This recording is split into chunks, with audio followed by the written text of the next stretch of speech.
Hello students, welcome to the Ashish accountancy classes.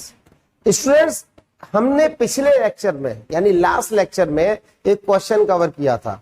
उस question को मैंने आपको सॉल्व करना भी सिखाया था।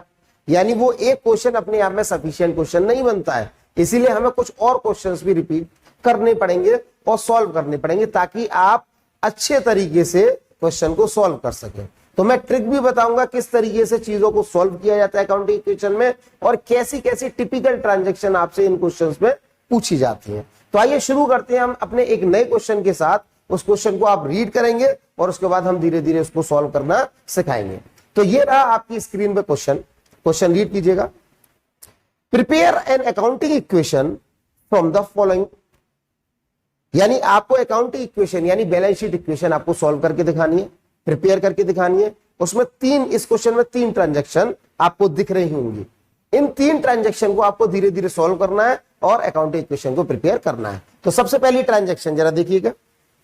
सबसे पहली ट्रांजैक्शन से पहले हम क्या करेंगे, इस तरीके से एक फॉर्मेट क्रिएट कर लेंगे। फॉर्मेट में एक कॉलम हम पर्टिकुलर्स का डालेंगे, उसके बाद असेट्स लिखेंगे और equals to liabilities plus capital, क्योंकि हमारी न्यूमेरिकल एक्सप्रेस जो होती है इक्वेशन वो ये होती है assets equals to liabilities plus capital. अब धीरे धीरे करके हम एक एक ट्रांजैक्शन को रीड करते हैं। सबसे पहली ट्रांजैक्शन आपकी स्क्रीन पे, started business with cash ₹1 lakh. यानी आपको मैं पहले भी बता चुका हूं, जब भी हम पैसा लगाते हैं अपने व्यापार में तो पैसा हमारी तरफ से जरूर जाता है, लेकिन व्यापार में तो कहीं ना कहीं लग जाता है। और जब व्यापार में लगता है वो पैसा तो वो अपने आप में कैपिटल कहलाता है। क्या कहलाता है? कैपिटल कहलाता है। तो कैपिटल बढ़ रही है और कहीं ना कहीं कैश भी तो बढ़ रहा है, क्योंकि हमने जब पैसा दिया फर्म में तो फर्म में कहीं ना कहीं कैश बढ़ता दिखाई देगा। और किस फॉर्म में? कैपिटल की फॉर्म में। तो इसी तरीके से फर्स्ट ट्रांजैक्शन में आप 1 लाख रुपीस लिख देंगे कैश कॉलम में, तो कैश इंक्रीज हो रहा है, और साथ में दूसरी साइड कैपिटल में 1 लाख रुपए बढ़ा देंगे। तो आपको दोनों ही जगह 1 लाख और 1 लाख क्या कर लेना है, ऐड कर देना है। अब आते हैं हम सेकंड ट्रांजैक्शन पे। जरा सेकंड ट्रांजैक्शन रीड कीजिए। Purchase goods for cash ₹20,000 and credit ₹30,000। आपने परचेज किया, एक तो 20,000 का गुड्स और दूसरा 30,000 का गुड्स, यानी दोनों ही परचेज कर रहे हैं। ये कैश पे परचेज कर रहे हैं और ये क्रेडिट पे परचेज कर रहे हैं। हालांकि आपके पास ओवरऑल 50,000 का स्टॉक रहा है, यानी ये आपके पास आ रहा है। जब आपके पास स्टॉक आ रहा है, जब आप परचेज करके ला रहे हैं तो आपके पास स्टॉक की मात्रा क्या हो जाएगी, बढ़ जाएगी, यानी स्टॉक इंक्रीज करेगा। कितने से? 50,000। तो आपको क्या कर देना है, 50,000 को इंक्रीज करके दिखा देना है। यानी स्टॉक एक हेड बनाएंगे, उस स्टॉक में इस 50,000 को प्लस कर देंगे। दूसरी तरफ आप स्टॉक दो तरीके से खरीद के ला रहे हैं। एक तो 20,000 का कैश में लेके आ रहे हैं, तो इसका मतलब कैश पे करके आएंगे। तो 20,000 जब कैश पे करेंगे तो कैश में से आप निकाल के माइनस कर देंगे, यानी आपने कैश पे कर दिया। दूसरी जगह आप उधार पे खरीद के ला रहे हैं, तो उधार पे कैश तो गया नहीं, कहीं ना कहीं आपके दुकानदार के ऊपर उधार चढ़ गया, यानी वो क्रेडिटर्स के नाम से लिख दिए जाते हैं। दुकानदार को हम अकाउंटिंग लैंग्वेज में क्रेडिटर्स का नाम कहते हैं। तो क्रेडिटर्स कितने से बढ़ जाते हैं? 30,000 से बढ़ जाते हैं। तो आपका 20,000 कैश माइनस हुआ, 30,000 क्रेडिटर्स बढ़े और स्टॉक में 50,000 ऐड हो जाते हैं। तो ये ओवरऑल ट्रांजैक्शन थी आपकी किसकी? सेकंड वाली ट्रांजैक्शन, तो जिसमें आपने गुड्स परचेज किए कैश पे भी और उधार पे भी। अब आते हैं हम तीसरी ट्रांजैक्शन की तरफ, लेकिन उससे पहले टोटल करके देख लेते हैं कि हमारा आंसर सही बन रहा है कि नहीं बन रहा। जब हमने इसका टोटल किया तो 1 लाख में से 80,000 गए तो कितने बचते हैं? 1 लाख में से 20,000 गए तो बचते हैं 80,000। इधर स्टॉक में 50 का 50,000 एज इट इज आ जाएगा, जबकि दूसरी साइड क्रेडिटर्स में 30,000 लिखे थे, वो एज इट इज टोटल में भी 30,000 आ जाएंगे। और कैपिटल में 1 लाख लिखे तो ये 1 लाख भी एज इट इज आ जाते हैं। जब हम इसको प्लस करेंगे 80,000 प्लस 50,000 तो होता है 1,30,000। इसी तरीके से दूसरी साइड भी प्लस करेंगे 30,000 और 1 लाख तो भी 1,30,000। इट मींस दोनों साइड आपकी इक्वल आ रही है। जैसे तराजू में 1 किलो का वाट रखा तो दूसरी तरफ भी 1 किलो वजन होना जरूरी है, तभी तो चीजें मैच करेंगी, यानी बैलेंस हो जाएंगी। इसी तरीके से 1,30,000 यहां भी और 1,30,000 यहां भी है, मतलब हमारा आंसर अभी तक सही चल रहा है। थर्ड ट्रांजैक्शन को रीड करेंगे। Sold goods for cash costing ₹10,000 and credit costing 15,000। इससे पहले जो हम ट्रांजैक्शन कर रहे थे उसमें परचेस कर रहे थे, इस वाली ट्रांजैक्शन में हम क्या कर रहे हैं, सोल्ड यानी सेल कर रहे हैं। यहां पे दो तरीके गुड्स बेचे जा रहे हैं, एक तो 10,000 के गुड्स बेचे जा रहे हैं और दूसरे 15,000 के। ये कॉस्टिंग है, वर्ड लिखा हुआ है पहले कॉस्टिंग, तो कॉस्टिंग है तो इसका मतलब ये अभी हमें कॉस्ट पड़ रही है, इसमें तो हम प्रॉफिट ऐड करेंगे तब चीजों को बेचेंगे। तो इसमें प्रॉफिट कितना ऐड करा रहा है, बोल रहा है 20% प्रॉफिट पे बेचा जाए। तो देखिए क्या करेंगे हम लोग, इसमें आपके पास कैश में जो बेच रहे हैं वो 10,000 के गुड्स बेच रहे हैं और क्रेडिट पे जो बेच रहे हैं वो 15,000 के गुड्स बेच रहे हैं। इसमें प्रॉफिट और ऐड करवा रहा है, वो कह रहा है 20% प्रॉफिट आप ऐड कर दीजिए। जब आप ऐड करेंगे तो 10,000 का 20% कैसे निकालते हैं हम, 10,000 इंटू 20/100, तो ये आ जाता है 2,000। तो आप यहां क्या कर देंगे, प्लस 2,000। इसी तरीके से 15,000 पे भी 20% निकालेंगे तो निकल के आता है 3,000। अब ये कैश वाला गुड्स तो बिका 12,000 में और उधार वाला गुड्स बिका 18,000। यहां पे हम गुड्स उधार बेच रहे हैं, पहले हम खरीद रहे थे। जब हम खरीदते हैं तो क्रेडिटर क्रिएट होते हैं, जब हम बेचते हैं तो हमारे डेटर क्रिएट होते हैं और डेटर हमारी क्या होती है, असेट्स। तो असेट्स में डेटर कॉलम डाल के हमने कितने के गुड्स बेचे, 18,000, तो हमने 18,000 लिख दिए। यहां पे 12,000 के गुड्स बेचे तो कैश आया, तो हमने 12,000 कैश में प्लस कर दिया। आपकी तरफ से कितना स्टॉक गया, एक तो 10,000 का गया और एक 15,000, यानी टोटल 25,000 का स्टॉक गया। तो आपने स्टॉक में से 25,000 को माइनस कर दिया। अब एक और इफेक्ट रह जाता है इसका कि सर फायदा हुआ हमें कितने का, 5,000 का, यानी 2,000 और 3,000। आपको जब भी फायदा होगा या नुकसान होगा उसको हमेशा ही आप कैपिटल से एडजस्ट करेंगे, ठीक है। तो कैपिटल में आप क्या करोगे, इन 5,000 रुपए को जोड़ दोगे, क्योंकि प्रॉफिट है, फायदा है आपका, तो कैपिटल में ही 5,000 प्लस हो जाते हैं। अब हम इसका टोटलिंग कर लेते हैं। जब आप टोटल करेंगे तो 80 + 12 कितना हो गया, 92,000। इसी तरीके से 50 में से 25,000 गए तो बचे 25,000 और यहाँ एज इट इज 18,000 यानी 18,000। इसी तरीके से यहाँ जाते 30,000 एज इट इज आ जाएंगे और यहाँ पे 1 लाख में 5,000 प्लस करके 1,05,000 आ जाएंगे। और आप इन सब का टोटल करेंगे तो आएगा 1,35,000 और यहां भी जब ऐड करेंगे तो 1,35,000, यानी इट मींस हमारा आंसर मैच कर गया, हेंस प्रूव्ड, यानी असेट्स आपकी लायबिलिटीज के बराबर आ चुकी है। तो इसका मतलब 100% आपका आंसर सही हो जाता है और मार्क्स पूरे मिल जाते हैं। तो इस तरीके से हमने ये क्वेश्चन किया। इसमें कुछ टिपिकल ट्रांजैक्शंस थी जो ज्यादातर क्वेश्चंस में पूछी जाती हैं, इसीलिए मैंने ये क्वेश्चन आपको सॉल्व कराया। इसके बाद एक और क्वेश्चन हम सॉल्व करने वाले हैं, तब तक आप इसको नोट कर लीजिए, कीजिएगा।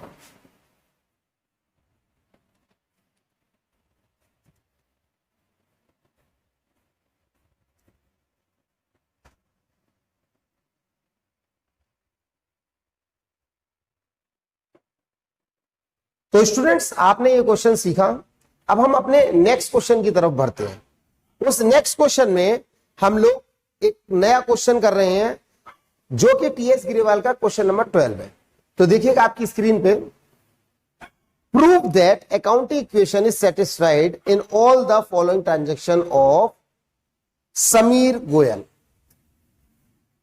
उसके बाद कुछ ट्रांजैक्शन दे रखी है, first, second, third, fourth, fifth and sixth, यानी ऑलमोस्ट 6 ट्रांजैक्शन इस क्वेश्चन में दे रखे हैं। तो एक एक करके हम ट्रांजैक्शन को करते जाएंगे और उसकी इक्वेशन बनाते जाएंगे। तो देखिएगा सबसे पहली ट्रांजैक्शन आपकी है, स्टार्टेड बिजनेस विद कैश ₹10,000, यानी इसमें कोई डाउट नहीं होना चाहिए, हमने पहले भी ये ट्रांजैक्शन कर चुके हैं, स्टार्टेड बिजनेस विद कैश। तो आप कैश कॉलम डालेंगे और नंबर 1 कितने से 10,000 रुपीज से आपकी कैश बढ़ रही है, इसी तरीके से 10,000 आपकी कैपिटल भी इंक्रीज हो जाती है। सेकंड ट्रांजैक्शन है पेड रेंट इन एडवांस ₹300। देखिए स्टूडेंट, इसको थोड़ा सा समझना पड़ेगा। आपने रेंट पहले से ही एडवांस पे कर दिया, यहां पे रेंट आप पे कर रहे हैं तो इसका मतलब कहीं ना कहीं खर्चा है, और इन एडवांस कर रहे हैं तो इसका मतलब प्रीपेड है। और प्रीपेड खर्चा यानी आपको कहीं ना कहीं पॉजिटिविटी आ रही है कि हमने चीजों को पहले से ही पे कर रखा है, तो इट मींस ये हमारे लिए क्या बन जाती है, असेट्स। तो आप असेट साइड में लिख देंगे प्रीपेड रेंट। और कितने का रेंट पे किया है आपने सेकंड ट्रांजेक्शन में, ये रेंट पे किया गया है आपका ₹300 का, तो आप यहां लिख देंगे प्लस ₹300। लेकिन आपने जो रेंट पे किया है वो कैश में पे किया है, क्योंकि एडवांस पे किया है, तो कहीं ना कहीं कैश भी क्या हो जाएगा, माइनस। तो 300 माइनस कैश से और 300 प्रीपेड रेंट के नाम से ऐड हो जाएंगे असेट से। नंबर थर्ड ट्रांजेक्शन में लिखा है purchase goods for cash ₹5,000 and credit ₹2,000। ये भी हम कवर कर चुके हैं पिछले क्वेश्चन में। तो बस परचेज गुड्स फॉर कैश यानी कैश पे और क्रेडिट दोनों पे आप परचेज कर रहे हैं। कैश पे कर रहे हैं आप 5,000 के गुड्स और क्रेडिट पे कर रहे हैं आप कितने के, 2,000 रुपीज के गुड्स। तो ओवरऑल 7,000 का आपका स्टॉक बन जाता है। तो आप क्या करेंगे, प्लस स्टॉक कितने का, ये थर्ड ट्रांजेक्शन में आ जाता है 7,000। बट फर्क क्या है, इस 7,000 में 5,000 तो कैश में परचेस किया तो -5,000, और बाकी का आपने क्या किया, क्रेडिटर्स यानी उधार पे परचेस किया, तो इस क्रेडिटर्स में +2,000। तो आप इसका एक बार टोटल कर लीजिए। जब आप टोटल करेंगे तो यहां आता है 4,700, यहां पे आता है 300 और ये हो जाता है आपका 7,000। जबकि दूसरी साइड अगर आप देखें इसका टोटल करें तो ये होता है 2,000 और ये हो जाता है आपका +10,000। तो एक बार टोटल कर लेते हैं, 4,700 + 300 5,000 + 7,000 12,000 और यहां भी 12,000। इसका मतलब अभी तक आपका आंसर सही है। अब आते हैं नेक्स्ट फोर्थ ट्रांजेक्शन पे। फोर्थ ट्रांजेक्शन पे स्टूडेंट्स लिखा है sold goods for cash ₹8,000 costing 4,000। यानी आपने जब भी कॉस्टिंग के आगे कोई अमाउंट लिखा हो तो इसका मतलब इतने का गुड्स आपको पड़ रहा है, और जब जितने पे बेच रहे वो 8,000 पे, तो आपको 4,000 की चीज कॉस्टिंग कितने की, 4,000 की, बेच कितने पे रहे हो, 8,000 पे। तो इसका मतलब ये क्या हो गया, बीच में 4,000 रुपए का फायदा।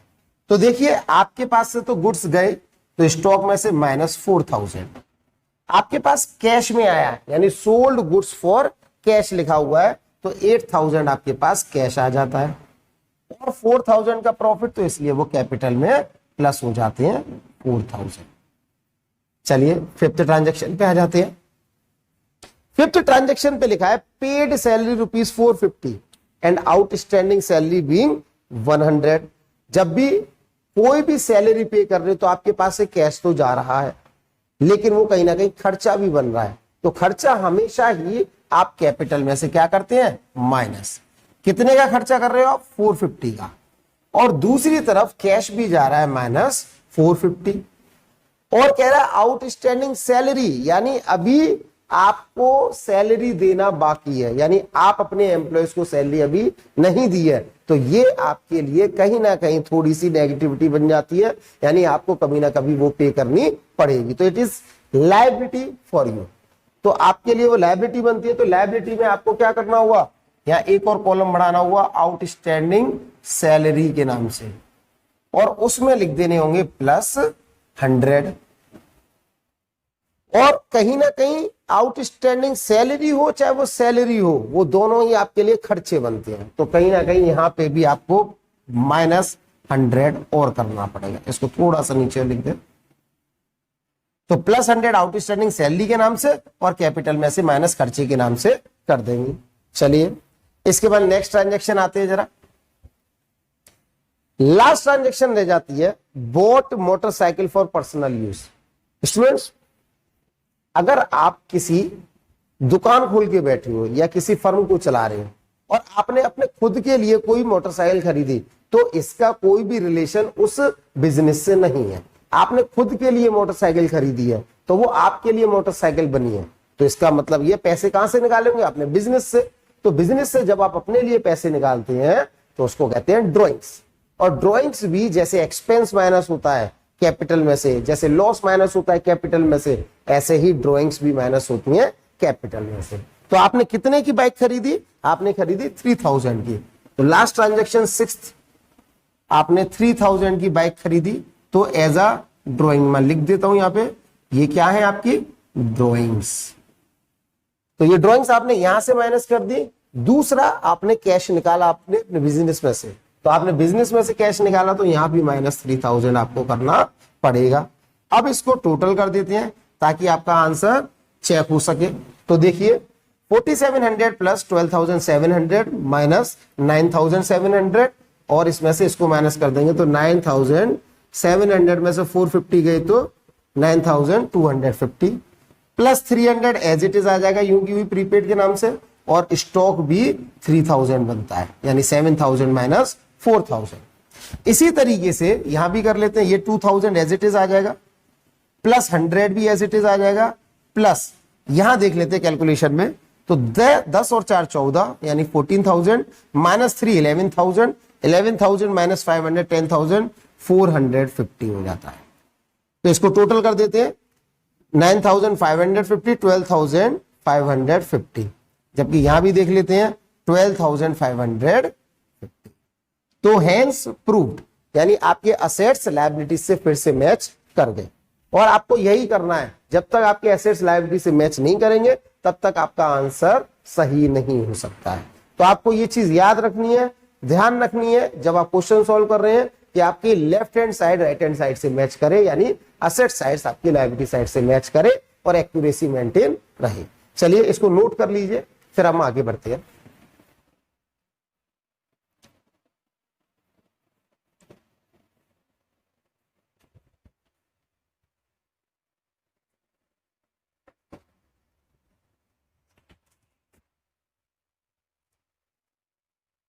चलिए स्टूडेंट्स, आप लोगों ने ये क्वेश्चन भी कंप्लीट कर लिया। इसके बाद एक और क्वेश्चन, अगला क्वेश्चन पढ़ते हैं और उसको सॉल्व करते हैं। क्वेश्चन आपकी स्क्रीन पे, Raghunath had the following transactions in an accounting year. यानी ये क्वेश्चन भी अपने आप में एक इंपॉर्टेंट क्वेश्चन गिना जाता है, और अराउंड इसमें 9 एंट्रीज है, यानी आपको 9 ट्रांजैक्शंस को यहाँ पे सॉल्व करना पड़ेगा और अकाउंटिंग इक्वेशन में चीजों को लिखना पड़ेगा। तो चलिए आइए करते हैं एक एक करके इस क्वेश्चन को। सबसे पहली ट्रांजैक्शन में, कमेंस बिजनेस विद कैश ₹80,000, यानी सेम चीज जो हमने पिछले 2 क्वेश्चन में पढ़ चुके हैं। स्टार्टेड बिजनेस विद कैश लिखा हो या लिखा हो आपका कमेंस बिजनेस विद कैश, बात एक ही है, दोनों तरफ इफेक्ट आने वाला है, कैश भी बढ़ने वाला है और कैपिटल भी बढ़ने वाली है। तो देखिए मैं ऊपर लिख देता हूं कैश और फर्स्ट ट्रांजैक्शन, यानी कितने रुपए से कमेंस हो रहा है बिजनेस आपका? कमेंस बिजनेस हो रहा है 50,000 से, तो आप यहां प्लस 50,000 कर दें और साथ में कैपिटल भी प्लस 50,000 कर देंगे। चलिए सेकंड ट्रांजैक्शन की तरफ बढ़ते हैं। सेकंड ट्रांजैक्शन में पेड इनटू बैंक, जब आप पैसा बैंक में जमा करने जाते हैं यानी बिजनेस की तरफ से, तो आपके पास से कैश जाता है लेकिन कहीं ना कहीं बैंक अकाउंट भर जाता है। तो आइए सेकंड ट्रांजैक्शन में एक और कॉलम बना देते हैं, थोड़ा सा और ठीक से लिख देते हैं, प्लस बैंक, यानी आपने पेड इनटू बैंक किया 10,000, तो 10,000 तो आपके बैंक में बढ़े लेकिन कहीं ना कहीं कैश भी 10,000 माइनस हो गया, यानी दोनों ही तरीके से, यानी कैश गया और बैंक बढ़ गया।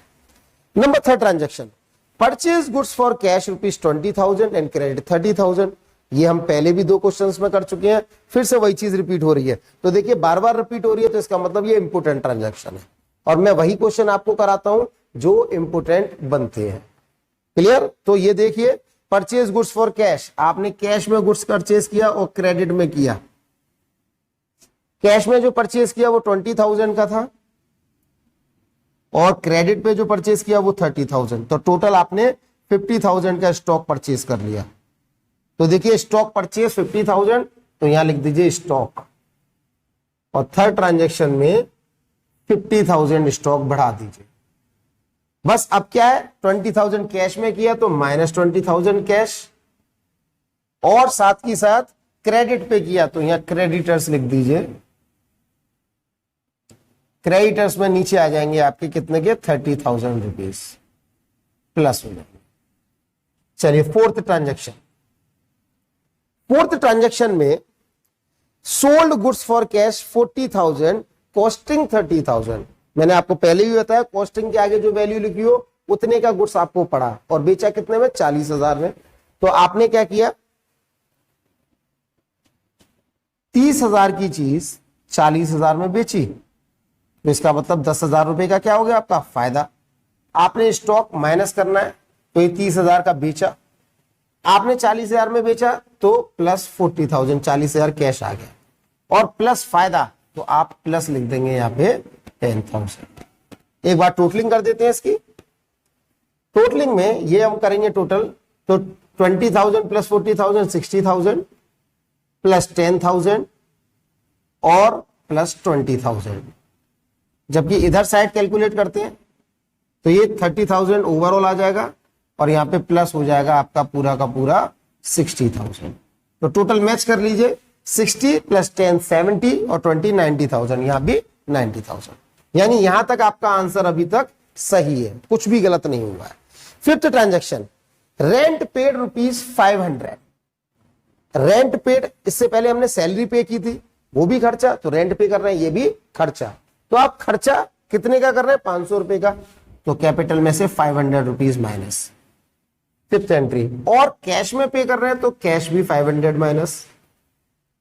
Next transaction rent outstanding ₹100। जैसे रेंट पे कर रहे हैं वो भी खर्चा और आउटस्टैंडिंग रेंट भी रह जाता है तो वो भी खर्चा माना जाता है। कितने का 100 रुपीज का, तो माइनस 100। बट रह जाता है, आप खुद कह रहे हो रह जाता है, तो इट मींस कहीं ना कहीं वो लायबिलिटी क्रिएट हो रही है। तो आप क्या करते हो यहां पे लिख दोगे आउटस्टैंडिंग रेंट और कितने का आ जाएगा यहाँ पे 100 रुपीज, तो प्लस 100। चलिए आइए आगे ट्रांजैक्शन, ये थी 6th ट्रांजैक्शन। अब आ जाती है 7th ट्रांजैक्शन पे। 7th ट्रांजैक्शन में लिखा रेंट, सॉरी नेक्स्ट है 7th, bought furniture ₹5,000 on credit. ये फर्नीचर आपने बिजनेस के लिए खरीदा, वो भी कितने पे उधार पे खरीदा। तो जब फर्नीचर खरीदा तो फर्नीचर आपके लिए क्या बनती है असेट्स, और असेट्स बनती है तो आप असेट्स में अलग से फर्नीचर लिख देंगे। और कितने का खरीदा है आपने फर्नीचर, फर्नीचर खरीदा 5,000 का, तो यहां लिख दीजिए प्लस 5,000, वो भी उधार। तो क्रेडिटर्स में कहीं ना कहीं 5,000 क्या हो जाएंगे प्लस हो जाएंगे। Next 8th entry.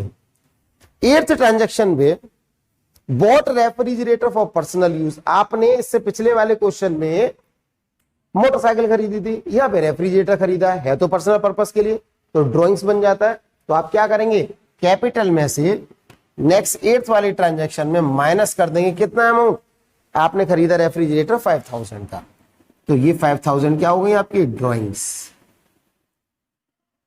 और ये 5,000 ड्रॉइंग्स होने के बाद में 5,000 कैश भी आपने बिजनेस से निकाला। लास्ट ट्रांजैक्शन 9th आ जाती है, परचेज मोटरसाइकिल फॉर कैश। या पर्सनल यूज के लिए नहीं आ रही है मोटरसाइकिल, कहीं ना कहीं बिजनेस के लिए आ रही है। अगर पर्सनल यूज लिखा होता तो आप अपने लिए खरीद रहे थे, नहीं लिखा है तो आपने बिजनेस के लिए खरीदा है। तो मोटरसाइकिल आपको अलग से लिखनी पड़ेगी, तो यहां लिख दीजिए मोटरसाइकिल। कितने की खरीदी, कैश में खरीदी है 20,000, तो यहां पे प्लस 20,000, और कैश में खरीदी है तो माइनस 20,000 कैश में से।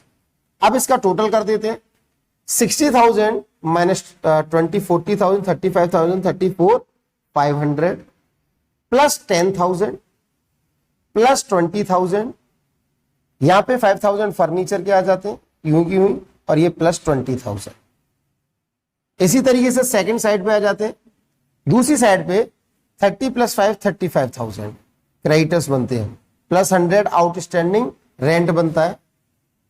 उसके बाद में प्लस 60,000 में से 5 के 55 54 400। तो आप इसको टोटल करके देखिए 34 44 44 64 69 89 500। जबकि दूसरी साइड भी देखिए, आपका कितना हो जाता है 89,500। तो it means LHS equals to RHS, यानी आपके क्वेश्चन के दोनों ही बैलेंसेस मेंटेन हो रहे हैं। 89,500 यहां आता है, 89,500 यहां आता है। इट मींस आपकी एक्यूरेसी मैच हो गई, आपकी बैलेंस शीट इक्वेशन भी मैच हो जाती है, तो ये दोनों अमाउंट इक्वल बन जाते हैं। तो ये थे स्टूडेंट्स 3 क्वेश्चंस जो हमने आज की क्लास में डिस्कस किए। तो पहले इसको नोट कर लेते हैं, उसके बाद में बात करते हैं। पहले नोट कर लीजिए।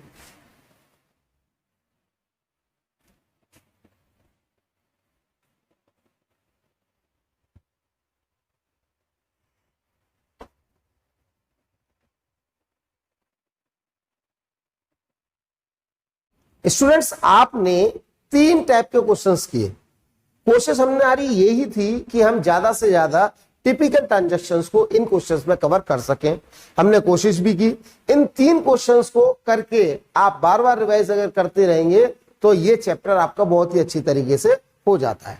इसके बाद एक क्वेश्चन रह जाता है, वो अलग ही लेवल का क्वेश्चन है, कह सकते हैं इस चैप्टर 5 का मोस्ट टिपिकल क्वेश्चन होगा, लेकिन हम उसको करेंगे जरूर ताकि आपको चीजें समझ में आ सके कि उसमें और क्या क्या चीज अंडरस्टैंड करने के लिए बनती है।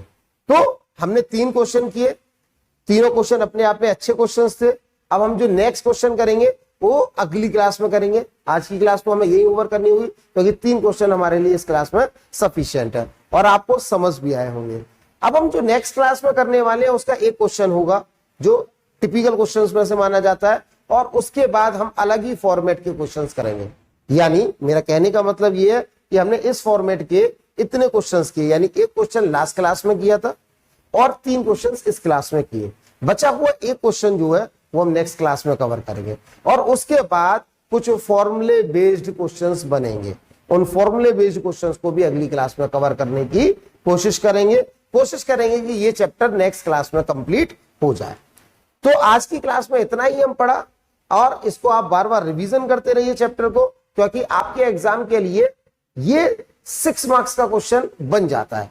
यानी आपके जो टीचर है या आपके जो एग्जामिनर है वो आपको क्या देंगे, इनमें से 6 पॉइंट्स दे देंगे, और इस 6 पॉइंट्स को 6 मार्क्स में कवर करने की कोशिश करेंगे। तो 6 मार्क्स का क्वेश्चन आपके लिए बहुत ही इजी बनेगा और आप आसानी से कर पाएंगे। तो स्टूडेंट्स इसकी प्रैक्टिस करते रहिए। बाकी हम नेक्स्ट क्लास में देखते हैं, तब तक के लिए थैंक यू।